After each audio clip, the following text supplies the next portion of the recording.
Hey, it's Emily and this is my February TBR.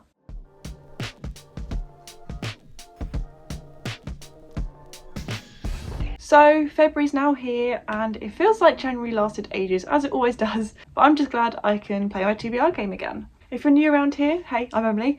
I play a TBR game every month and have done for the last, I want to say like 4 years. It's basically snakes and ladders. It's called Serpents and Stairways. I just roll 5 times and whatever square I land on is a prompt. So I get like 5 prompts per month.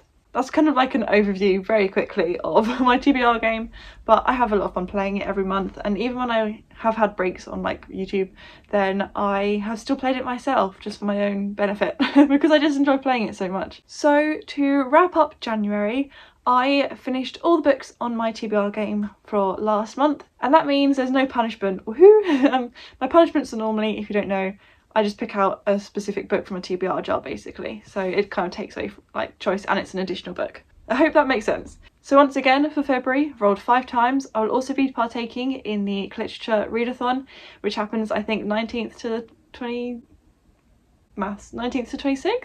Is that the date? That week in February. But I'll talk about that after we talk about my TBR game. So I think my TBR game this month was actually quite nice to me. We've had some good books on here and books that I wasn't expecting to read so soon, but definitely down to read. So yeah, I think with that, let's just jump on into roll number 1 to see what my first book for February is going to be. So last month we ended on romance, so let's do roll number 1. I felt that was a pathetic roll, but still. 1, 2. Oh, upper ladder. We have TBR jar and representation. Oh, I need to sort my bed out. Basically, my bed's just collapsed on me. So as you just saw, roll number 1 was a ladder, and if you didn't know, a ladder basically means I can pick either the bottom prompt or the top prompt, whereas for snakes I have to combine the two. So I had the choice between TBR jar, so having no choice, or representation, a book that represents a culture or identity that's different to mine. And for that I have decided to go with the representation prompt, and I have decided to pick You're the One That I Want by Simon James Green, which is, I believe, a male-male romance. I read a bit of No I Can't Even by Simon James Green and I did like it, and I have a few of his other books but never picked the rest of them up. So I believe this is another like sixth form romance. I think Connor gifted this to me. I feel like Connor gave me all my Simon James Green books, but there isn't a gift note inside. I don't really know what this is about. I know it follows Freddie. Freddie's unremarkable, too unremarkable. In fact, his teachers and fellow students keep forgetting who he is. And then, and then, I don't know, I think it's just some romance in the end, I can't lie. So, but I definitely want to read this and can't wait to pick it up. I think it'll just be a fun, light romance. I haven't read a young adult romance like this that's going to be like fun in a while. And it's also going to be fun because I don't read many UK-based YA romances, if that makes sense, so it'd be good to jump into one of those. But yeah, I think the audiobook is on Everand as well, so I think I'm going to use that to help me. And yeah, that's I guess my pick for roll number 1 is You're the One That I Want by Simon James Green. So on to roll number 2. Hopefully that's a bit flatter. All my panels on one side of the bed have literally just collapsed on me, so right, let's do roll number 2. 5. So 1, 2, 3, 4, 5. That's adaptation. So as you just saw, roll number 2 gave me adaptation. So that is a book that's been adapted into a movie, a play, TV show, musical, any of those. And so for that I've decided to pick Murder at the Vicarage by Agatha Christie. If you didn't know, Agatha Christie is one of my favourite authors. Actually, I think I'm just going to accept it. She is my favourite author. I have an entire Agatha Christie bookcase here, so it makes sense. However, I've only ever read one Miss Marple book, which is The Body in the Library, and that is this kind of like second book in the Miss Marple series, and this is the first. I definitely want to read more from the Miss Marple series. I own them all. This is a perfect opportunity to start. Plus, this will fit a prompt for the kind of Read Christie 2024, so that works really nicely. So I don't know what this one is even about. A quiet English village, a shocking murder, an unlikely detective. Sounds about right. Yeah, I can't wait to jump on in. I have all the matching like new editions. It's got like the silhouette of the town skyline along the bottom. Love them. I got them all for like 50 quid. It was like 50 and they're all new. From the, I was gonna say the Book People, it's not the Book People, it's Books to Door. So yeah, it's about time I actually read them because I've read 1 out of 14. So I need to get with the programme and actually read them. So yeah, that's my pick for adaptation. Next up is roll number 3. I feel like it's beginning to get dark. Does that help? And now on to roll number 3. Then on to roll number 3. 5 again. 1, 2, 3, 4, 5. Oh, free choice. So as you just saw, roll number 3 gave me free choice, which is amazing. I love it when a free choice prompt comes up. But it also is a bit daunting. Like, I have complete free reign. I don't have any sort of guidance. So I've picked a bit of a random book, a book that I have kind of been wanting to read for a while now. I've owned it a while, pretty much since it came out. I think I got it in Tesco's, and that is How to Kill Your Family by Bella Mackie. I've heard good things about this and have owned it for a long time, like I said, and it's about time that I actually pick it up. So I don't know much about the actual plot. The back is like not very revealing at all. It just says, they say you can't choose your family, but you can kill them. Meet Grace Bernard. Daughter, sister, serial killer. Grace has lost everything and she'll stop at nothing to get revenge. So I think I've heard it's a fun, like, if murders can be fun. I've heard it's just, yeah, a good time and it's not like that serious. But now that I've just flicked through it, the font is quite small. But once again, the audiobook is on Everand and that will definitely help me get through it. Yeah, it's about time I actually read it. I keep looking at it on my shelves, especially with the bright pink cover. I'm excited to read it and yeah, add it to my TBR. So that was roll number 3.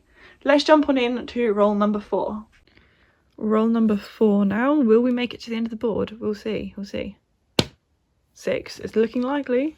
2, 3, 4, 5, 6. All timer.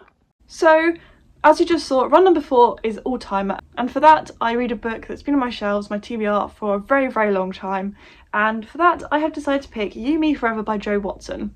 Jo Watson, I always say, is my favourite romance writer, but she's now got more books out that I haven't read than books that I have, if that makes sense. The Destination Love series is one of my favourite series ever. It has my favourite romance book in, the second one, Almost a Bride. Highly, highly recommend if you like fake dating. That is chef's kiss. They're just fun books. But I haven't read anything since then, anything she's published since then. I think she's now just published her 5th one since, so I need to catch up. This, I believe, is kind of the start of a trilogy. It's not really a trilogy in the sense that, like, you have to read them in order, or they're kind of companion novels, I believe. I think they're called like the 40 Elevator trilogy. Basically, they all start with this 40 elevator, and I'm pretty sure the 3 people in that lift, you then get their stories. So this starts with Becca, so she's in a lift. The lift like plummets. She's in the lift with 2 other strangers. And I think it says in the back, like, while she emerges in one piece, her precious vintage handbag doesn't. And that's when she realises that the inspiration has been with her all along. I forgot to say, she's an author and is struggling. Hidden inside the bag's now torn lining is a set of beautiful love letters. And I think it goes from there. And she has her own romance story with it. So I believe that this one, I have Truly Madly Like Me, which is the next one in like the 40 Elevator trilogy, and then the other one is Just the Way I Am, which I haven't got yet. I just realised she's published 6 books because I've just spotted Big Bone there. I need to catch up. I am falling behind on one of my favourite authors. I can't remember what I was saying about You, Me, Forever because I ran out of storage. Yeah, I can't wait to read another Jo Watson book. I have such high expectations for this. I think it'll be such a fun time. And I just love how I don't ever take them seriously. I go in with kind of not low expectations, but I don't expect them to be like absolutely amazing, but that I think makes me love them even more. Like, I've never given one lower than I think 4 stars, a Jo Watson book, and definitely some of the Destination Love books have got 5 stars, so definitely want to read more of her, catch up with her like newer releases, read the 40 Elevator trilogy, Big Boned, and then her last 2 have come out. I really want to read them for sure, so yeah, just need to catch up. So with that, let's jump on in to roll number 5. Now the question is, will we get a 5 or 6 and make it to the end of the board? No. 2. 1, 2, and that is Translated. I just went to get the book, sat down and just whacked my back against the bookcase. But as you just saw, roll number 5 gave me Translated, and for this I have picked one of my books by 12 from 12 books. There was only one on that list that was translated, and that is The Millhouse Murders by Yukito Ayatsuji. This is Harry's pick. I read the Decagon House Murders last year and quite enjoyed that. I wanted to pick up the next one in the series. I don't think they're linked in any way apart from them being set in houses. I think that's literally it.